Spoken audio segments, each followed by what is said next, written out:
I have known the Jumaboy family for many, many years, and they are the pioneers in many ideas. And Amirji, who's in front of me, started about 35 years ago the idea of a service apartment, which was unknown even in the Western world, and that is now accepted everywhere that you go. I think the project is a fantastic synergy between the garden city, the garden ideas, the state of art of technology that Singapore is known for, and the traditions and the passive approach to architecture that India is also famous for. I was 23 years old, and my professor took me to a forest and showed me a 2,000-year-old buried city. And we kept going to this city. And one day he said, can I give it to you? And I said, no. And then he said, will you give me 30 years of your life? And I said, yes. And he said, come tomorrow and I'll tell you what you should do.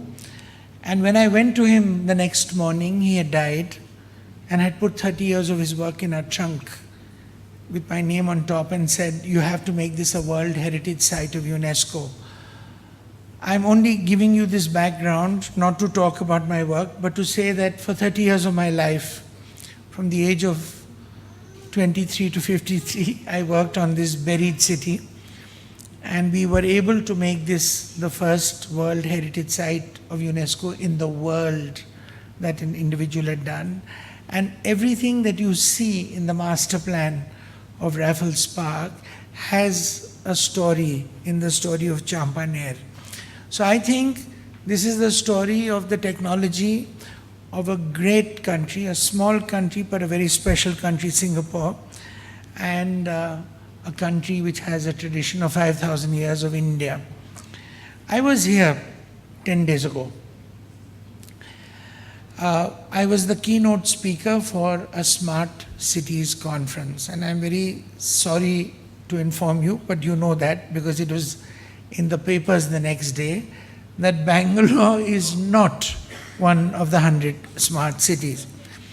So what I said in the conference, and there were 500 people, that why don't we make areas of Bangalore smart? And maybe we can prove to the government of India that we do not need the label of smart cities, but we can also be smart. And I think that Raffles Park here is one project in that direction. I have to, JK talked about the logo and the birds and the trees, so I have to tell you a small story. I now live in Baroda. My parents lived in Bombay. So I took my 3-year-old son, Kabir, to Bombay, and he gets up in the morning and he goes to the old servants that we have in Bombay and says, "Doodh." He wanted milk. So he's given his milk and he says, "Butterflies." And the old cook did not understand butterflies. So he said, "Butterfly? What is butterfly?" He said, "Wake up Dadaji." Dadaji is my father, his grandfather. So my father was woken up at 6:45 in the morning, and the servant and my son were there and said, my son said, "Dadaji, where are the butterflies?" He said, "Wake Karan, what is this butterfly? It's 6:50 in the morning." So I was woken up. So you can imagine my dad sleeping, my son on one side, the servant on the other, and me at the head of the bed. And Dad said, "What is this butterfly business?" And I turned around to my son and I said, "Kabir, what is this butterfly?"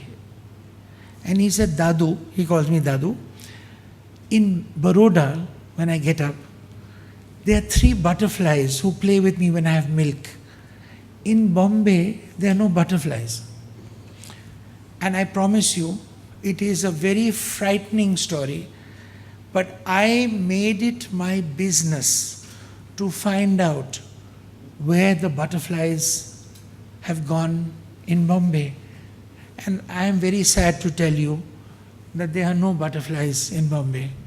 And it took a 3-year-old, like this lovely little girl, hello, kya baat hai? Kisi to do, flying kisi do. It took a 3-year-old to say that there are no butterflies in Bombay. And that is why Raffles Park is important. You'll be surprised that we have used the idea of the open space, which is normally put in the front of the project, in any project in Bangalore, to impress all of you who pass by that it is an open green space. But if you see your project here, we have taken this open space into the project so that everybody can enjoy it. And they are butterflies. And the fact is, it's a borrowed landscape. So if you look at me, you think this room is small. You look out and you see those posters, the room looks bigger. But if you look out at the back and you see the trees at the back, it looks huge. This room looks bigger because your eye goes to the tree and comes back to your brain to tell you the distance between you and the tree. And this is called the borrowed landscape. So in the middle of the project, we have this landscape which every villa can enjoy. And when you are sitting in your villa, you will see a tree 200 feet away, 300 feet away, and actually think that's really part of your project. My firm and my consortium are the only consortium in the world, which have 75 platinum projects, green projects, LEED rated projects. And we are having a meeting tomorrow with Iqbal and the chairman and Mimi. And one of the new ideas which has recently been launched by the president of the US Green Building Council is, what about wellness? If all of you are in this room, I can save electricity, I can save power, I can save water. Are you feeling good? How are you feeling?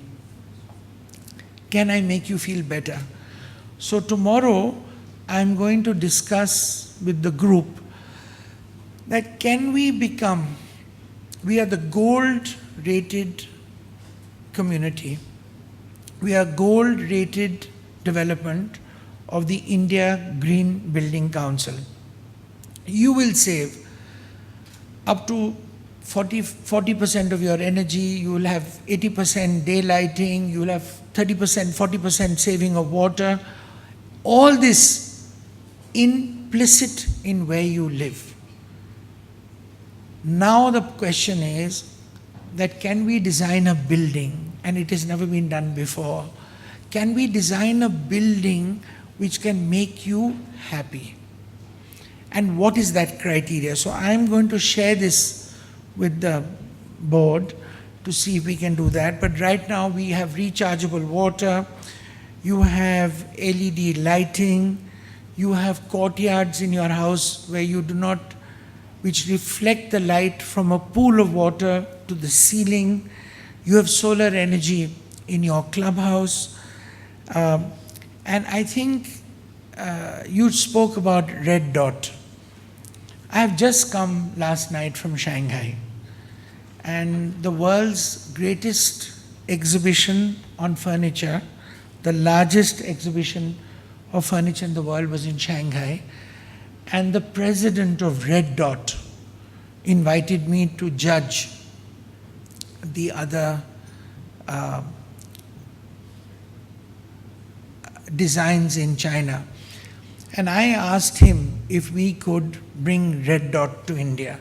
So I'm very happy to tell you that in March next year, in 2016, I'm the chairman of the World Interiors Meeting, and the chairman of Red Dot Design is going to come to India.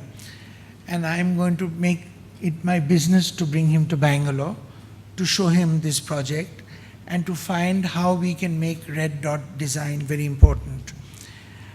I want to end by saying, I must talk to you about luxury. we all think Italian marble is expensive. So I was doing an interior for a very, very, very rich diamond merchant in Bombay, and we chose a flooring of 1,200 rupees a square foot. Now, just for some of you, that is the cost of some of the projects, buildings that you see outside in Bangalore. And I went to buy flooring for another client, and they said, Mr. Grover, we don't want to show you the cheap flooring, which is 1,200 rupees a square foot, cheap flooring. Can we show you better flooring, which is 5,000 rupees a square foot? And I looked at this guy, wanted to hit him and say, 5,000 rupees a square foot? He said, it's from Brazil. It is the most expensive flooring in the world. But the point I'm trying to make to you is that there is no end to money. But what is unquantifiable, what is invaluable, what is intangible is space. It is amulya. It is invaluable. And that is what you have in Raffles Park. You have borrowed landscape. You have this fantastic greenery through the park. All of you think it is yours. And I hope you will also have butterflies. Thank you.